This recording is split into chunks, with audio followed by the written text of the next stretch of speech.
Opportunities جو ہے یہ ہے تو موجود، لیکن وہ ہم خود ہی چلا رہے ہیں، جبکہ یہ حکومت کا کام بنتا ہے کہ یہاں پر کلب وغیرہ کھول کے دینے اور تاکہ بچے سپورٹس کی طرف آئیں. ہم جو ادھر آفیشیل ہیں جو گیم کر رہے ہیں ان کو کوچ ہائر کریں تاکہ وہ بچوں کو اچھی ٹریننگ دے سکیں اور تاکہ بچے آگے نکل سکیں.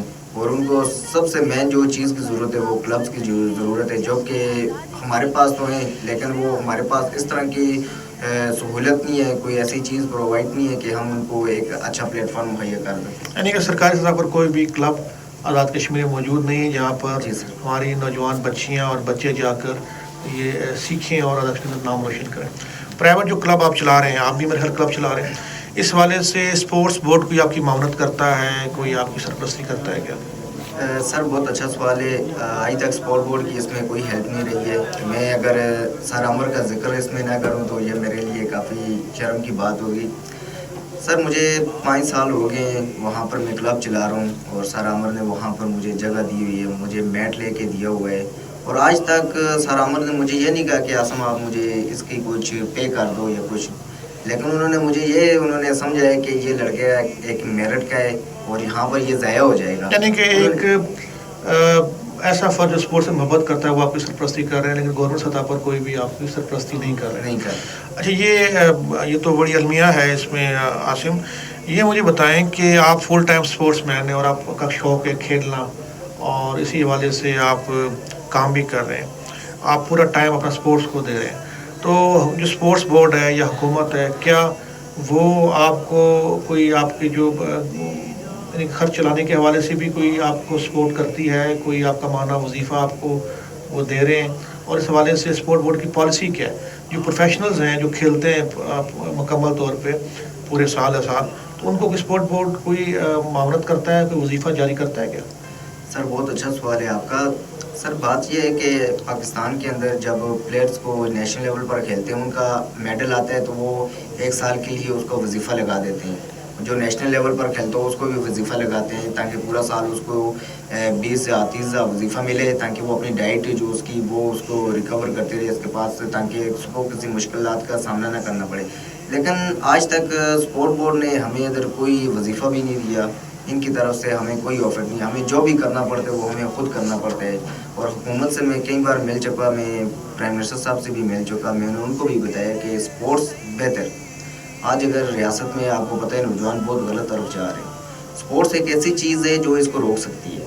نوجوان ایک سیدھے راستے پہ چلیں گے، اور اگر یہاں پر سپورٹس نہیں ہوگی تو مجھے نہیں لگتا کہ یہ لوگ اس چیز کو سمجھ سکیں. اچھا، جو جسم ہے وہی ایک اچھا جو ہے دماغ کی نشوونما کرتا ہے، اس میں تو کوئی دوسرے رائے نہیں ہے. عاصم، آج کے جو نوجوان ہیں ہمارے وہ زیادہ تر موبائل کا استعمال بہت زیادہ بڑھ چکا ہے، اور ان کی کوشش یہ ہوتی ہے کہ اگر ان کے پاس انٹرنیٹ ہے یا موبائل ہے تو وہ اپنا ٹائم زیادہ زیادہ کمرے کے اندر ہی گزاریں. اسپورٹس کی طرف لوگوں کا رجحان نوجوانوں کا خاص طور پر بہت کم ہو گیا، جس کی وجہ سے طرح طرح کی بیماریاں، اور آپ دیکھ رہے ہیں ینگ لوگوں کو بھی ہارٹ اٹیک ہو رہا ہے. کیسے ہم جو نوجوان ہیں ہمارے ان کو ہم اسپورٹس سے دوبارہ جوڑیں گے؟ کیسے ہم ان کو اس طرح راغب کریں گے؟ کیسے ان کو موٹیویٹ کریں گے؟ اب جب گورنمنٹ کی آپ بات بتا رہے ہیں کہ اسپورٹ بورڈ کوئی سرپرستی نہیں کر رہا، تو ایسی صورتحال میں نوجوان کیوں اس طرف آئیں؟ سر بہت اچھا سوال ہے. سر یہی چیزیں میں ان سے بار بار ملتا ہوں، میں ان کو یہ کہتا ہوں کہ آج اگر ہمارے نوجوان غلط ٹریک پہ چل رہے ہیں تو اس کے سب سے بڑے ذمہ دار اسپورٹ بورڈ ہے. اگر اسپورٹ بورڈ نے ان نوجوانوں کے اوپر ورک کیا ہوتا ہے، ان نوجوانوں کے اوپر ٹائم لگایا ہوتا، تو آج میں نہیں چاہتا، میں کہہ رہا ہوں کہ آج ہر آزاد کشمیر کا بچہ اس کے ذہن میں یہی ہوتا کہ میں انٹرنیشنل لیول پر کسی طریقے سے پہنچ جاؤں اور اپنے ملک کا نام روشن کر دوں.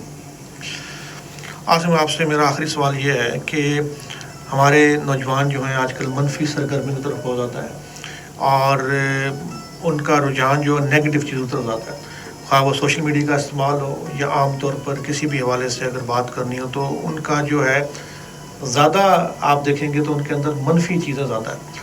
تو کیسے ہم نوجوانوں کو ٹریک پہ لا سکتے ہیں؟ نوجوانوں کے لیے آپ کا پیغام کیا ہے کہ کیسے وہ ایک معاشرے کا کارآمد شہری بن سکتے ہیں؟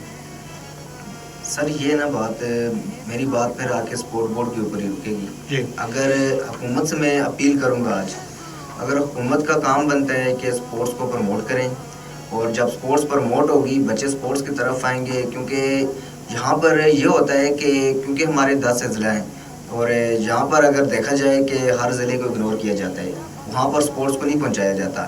مظفر آباد میں اب یہ کرتے ہیں, اب ڈپارٹمنٹ کے پاس تو کوئی چارہ نہیں ہوتا, ان کو پتہ ہے کہ ہم نے تو کوئی کارکردگی دکھائی نہیں ہے ہمارے پاس کہ ہم پلیئروں کو لائیں, تو پھر یہ کرتے ہیں کہ سر یہاں پر یہ ہوتا ہے کچھ لوگ آپس میں ملتے ہیں, مل کر ایک ہی بچہ 3-3 4-4 گیموں میں ڈلوا دیتے ہیں, اور جس سے پیچھے جو پلیئر ہیں کشمیر کے وہ ان کا ہاتھ مارا جاتا ہے وہاں سے, جس وجہ سے پھر وہاں سے ہر بندے کا دل بھی ٹوٹ جاتا ہے کہ ہمیں چانس ہی نہیں دیا جاتا, موقع نہیں دیا جاتا.